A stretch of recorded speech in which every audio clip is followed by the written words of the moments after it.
Selamat datang kembali di sesi pendalaman kita. Hari ini, kita mau lihat satu momen penting nih dalam sejarah korporat Amerika. Era 80-an itu loh, waktu perusahaan-perusahaan raksasa kayaknya pada sibuk banget merombak diri. Ada merger, akuisisi, banyak utang juga, skalanya masif. Nah, sumber kita kali ini bab 9 dari bukunya George Soros, The Alchemy of Finance. Dia punya istilah sendiri nih, oligopolisasi Amerika. Kedengarannya keren ya? Jadi misi kita sekarang, kita mau bongkar nih. Kenapa sih semua ini terjadi? Kok bisa tiba-tiba ada gelombang restrukturisasi sebesar itu? Terus gimana hubungan antara ekonomi, pajak, cara pandang pasar, kok bisa saling terkait gitu? Dan yang paling penting, kenapa sih dinamika era itu masih relevan buat kita perhatikan sekarang? Yuk, kita bedah bareng-bareng. Oke, kalau kata Soros nih, awalnya itu gara-gara saham perusahaan kok dinilai terlalu rendah ya di awal 80-an. Karena lagi diskon gede-gedean gitu. Setelah ada guncangan harga minyak kedua, terus kebijakan moneter yang ketat buat lawan inflasi. Emang semurah itu kelihatannya? Iya, memang ada persepsi kuat kalau saham-saham itu undervalued atau dinilai kerendahan gitu. Dan ini ada konteksnya, bukan asal murah aja. Soros kan nunjuk ke kondisi makro yang dia sebut imperial circle di era Reagan. Itu loh waktu defisit anggaran Amerika gede, suku bunga tinggi. Jadi modal asing pada masuk, dolar jadi kuat.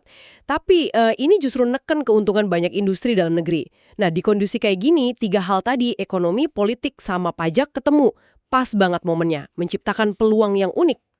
Coba kita mulai dari pajak deh. Kayaknya Soros nekenin banget soal ini ya, sampai dibilang elemen distorsi segala. Kok bisa pajak memicu akuisisi? Wah, ini kekuatannya lumayan besar loh. Intinya gini, karena bunga utang itu bisa dipakai buat ngurangin pajak perusahaan. Oh, yang tax deductible itu ya? Kalkulasinya jadi beda. Tiba-tiba ngutang banyak itu bukan cuma pilihan, tapi strategi yang menarik banget dari sisi pajak. Ya inilah jantungnya LBO, leverage buyout, yang lagi ngetren banget waktu itu. Soros malah nyebut ada celah pajak lain yang lebih rumit lagi, yang bikin makin panas. Oke. Jadi insentif pajak ini kayak bensinnya gitu ya? Tapi katanya tadi ada soal cara nilai perusahaan juga. Itu gimana? Nah, ini faktor ekonomi lainnya. Menarik juga. Jadi, cara valuasi yang umum waktu itu seringnya fokus ke rasio harga saham dibanding laba bersih, PE ratio itu.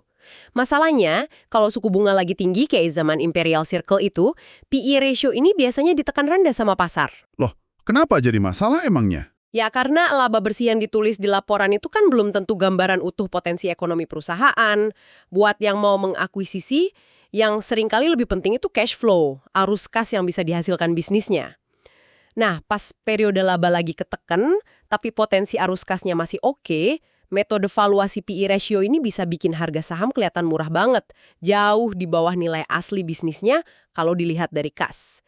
Ini celah gede banget buat para pemburu perusahaan yang jeli lihat potensi ini. Oke, jadi ada saham kelihatan murah, terus ada insentif pajak buat ngutang. Nah, faktor politiknya gimana? Katanya nggak ada UU anti monopoli baru, tapi penegakannya beda. Maksudnya? Nah, ini poin penting banget. Gampangnya gini, regulator di zaman Reagan itu mulai lihat persaingan dengan kacamata yang beda. Lebih luas, lebih dinamis. Mereka nggak kaku lagi lihat pangsa pasar di satu industri doang. Logikanya berkembang. Botol kan saingannya sama kaleng. Baja sama aluminium. Persaingan bisa lintas industri. Teknologi baru kayak di telekomunikasi itu dianggap bisa dobrak monopoli lama juga. Oh, jadi batas antar industri itu jadi kayak lebih cair gitu ya di mata regulator? Betul. Ditambah lagi, mereka mulai mikirin persaingan global. Kan dolar lagi kuat tuh di era Imperial Circle. Argumennya, impor dari luar udah cukup kok buat jaga persaingan. Jadi merger di dalam negeri yang gede-gede nggak usah terlalu dikhawatirin. Malah ada argumen kepentingan nasional. Perusahaan Amerika perlu lebih gede biar bisa saingan di tingkat global. Hasilnya, ya pintu buat merger dan akuisisi skala raksasa jadi lebih kebuka lebar dibanding sebelumnya. Dan jadilah gelombang ini nggak berhenti ya. Yang tadinya mungkin cuma satu-satu, malah makin gede setelah 1980. Ukuran transaksinya naik terus. Industri yang kayaknya aman-aman aja, kayak media penyiaran, ikut jadi target juga. Ini udah kayak demam beneran ya. Iya, persis. Fenomena ini pinjem istilah Soros lagi, mulai menangkap imajinasi pasar. Persepsi investor berubah baut. Saham perusahaan gede, entah yang potensial dibeli atau yang lagi agresif beli, jadi primadona lagi. Nah, Disinilah Soros lihat ada potensi bubble atau gelembung. Ekspektasi pasar bisa aja udah terlalu tinggi, nggak sesuai fundamental lagi. Ada resiko beberapa transaksi itu harganya udah kemahalan, cuma karena ikut-ikutan euforia aja. Nah, ini nyambung ke konsep kuncinya Soros nih, refleksivitas. Teorinya gimana berlaku di sini? Apa ini cuma kayak boom harga saham biasa? Nggak persis kayak gitu, Soros lihatnya interaksi refleksif di sini dinamikanya agak beda. Kalau di level harga saham, targetnya kenaikan harga itu malah bisa jadi self-correcting atau self-defeating. Maksudnya makin mahal targetnya, ya makin susah dan kurang menarik buat dibeli. Jadi kenaikan harga itu sendiri bisa jadi rem alami gitu. Oh, jadi bukan kayak bubble biasa yang harganya naik terus gitu ya. Terus, refleksivitas yang dominannya di mana dong? Terus, efek refleksif yang lebih kuat itu justru ekspansi lateralnya, menyebar ke samping. Gelombang restrukturisasi ini nggak cuma bikin harga naik, tapi nyebar, narik makin banyak perusahaan, makin banyak industri masuk ke pusaran ini. Jadi, yakinan kalau restrukturisasi dan LBO itu langkah bagus, didorong pajak, valuasi, lampu hijau regulator membuat makin banyak yang melakukannya. Ini yang ubah lanskap korporat secara total. Memang sih ada efek self-reinforcing dikit, misalnya perusahaan yang sukses akuisisi valuasinya naik, jadi lebih gampang akuisisi lagi. Tapi penyebarannya kemana-mana itu inti oligopolarisasinya. Tapi yang namanya demam pasti ada ekses, ada risiko juga kan? Soros nyebut ada kesalahan, penyalahgunaan, tapi ada inovasi juga katanya. Utang jadi pusatnya ya, seberapa gede risikonya? Menarik juga, sumber dana buat semua utang ini juga berevolusi. Berevolusi gimana maksudnya? Awalnya kan bank komersial banyak tuh yang kasih pinjaman. Tapi regulator mulai khawatir bank terlalu banyak terekspos risiko LBO, jadi mulai dibatasi. Nah, kekosongan ini cepat diisi sama inovasi finansial, pasar junk bonds, obligasi yang risikonya tinggi. Meskipun bunganya tinggi, junk bonds ini lebih fleksibel, aturannya waktu itu lebih longgar, malah ada keuntungan pajak sendiri juga. Perusahaan kayak Drexel Burnham jadi rajanya di pasar ini. Ini contoh klasik gimana kebutuhan pasar dan tekanan regulasi bisa melahirkan instrumen finansial baru yang lengkap dengan untung dan risikonya.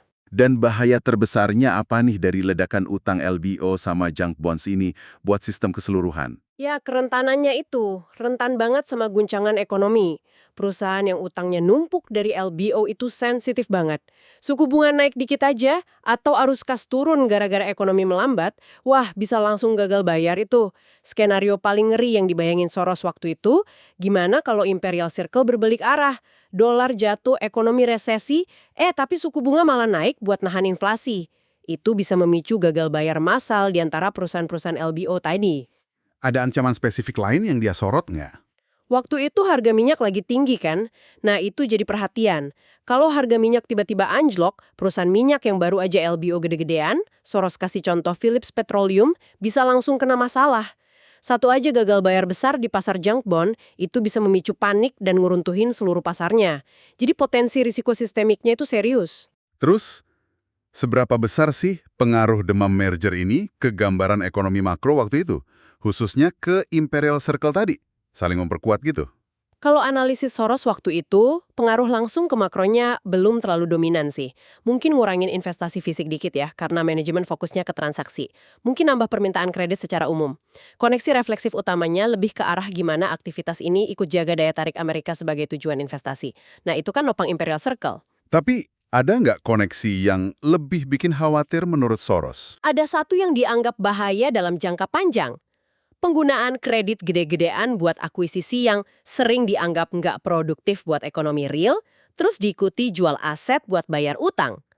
Nah, itu bisa memperburuk tren deflasi yang udah ada. Ironisnya, aktivitas merger mania ini yang justru subur karena kondisi Imperial Circle malah berpotensi ikut ngerusak fondasi Imperial Circle itu sendiri. Bisa mempercepat akhirnya. Oke, anggaplah skenario terburuk nggak terjadi.